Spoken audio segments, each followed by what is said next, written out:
Perlu diingat bahwa ibadah itu bukan hanya ruku dan sujud. Ibadah itu bukan hanya salat dan puasa, tapi ibadah itu sangat luas cakupannya.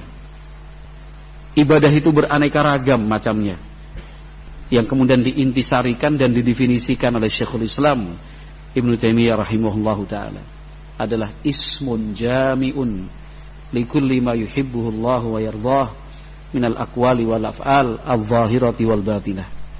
Itulah definisi ibadah. Ismun jami'un. Ibadah itu sebuah istilah yang sifatnya jami'un, mencakup apapun itu. Yuhibbuhullahu wa yardah, dicintai dan diridhai Allah Subhanahu wa taala. Itu namanya ibadah.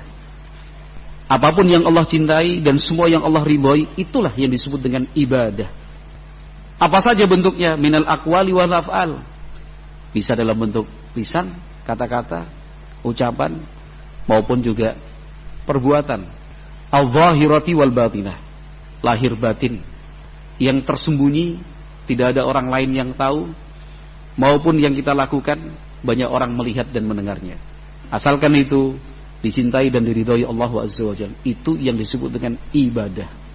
Jangan sampai kita memahaminya sempit. Tiap mengikuti kajian ibadah. Nah, kalau ibadah terus, kerjanya kapan? Ibadah terus kapan ngurusi keluarga? Ibadah terus kapan mengelola sawah dan toko?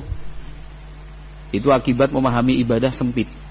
Mengurusi keluarga pun ibadah, mengelola toko dan sawah pun bisa bernilai ibadah. Bahkan makan, minum, olahraga, tidur pun bisa bernilai ibadah. Jangan sampai yang terbayang dalam benak kita, dalam pikiran kita, bahwa ibadah itu cuma di masjid aja. Ibadah itu ada yang sifatnya maliyah, harta, materi. Ada yang sifatnya badaniyah, fisik, ya kan? Tenaga. Ada yang sifatnya qalbiyah, hati. Ada yang sifatnya qauliyah, ucapan. Banyak pilihannya. Masing-masing menyesuaikan kemampuan.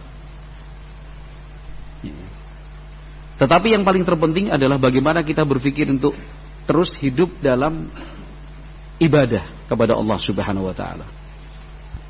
Bahkan sesuatu yang disebutkan oleh Nabi SAW sampai para sahabat pun bertanya. Sengaja Nabi Muhammad menyebutkan contoh itu. Kata Nabi, wa fi bud'i ahadikum sadaqah. Bahkan melakukan hubungan suami istri yang dilakukan oleh sepasang suami istri, sedekah, kata Nabi, itu pun sedekah, ibadah itu. Sampai para sahabat bertanya, ya Rasulullah, wahai Rasulullah, ayati ahaduna syahwatahu, apakah kami menunaikan syahwat, melepaskan kesenangan, itu juga tercatat sebagai sedekah dan berpahala? Sahabat bertanya. Kata Nabi SAW menjawab dalam bentuk pertanyaan ulang, dalam bentuk pertanyaan kembali. Loh, memangnya kalau dia lakukan itu secara haram, dosa apa enggak? Ya dosa. Seperti itu juga kalau halal, sedekah.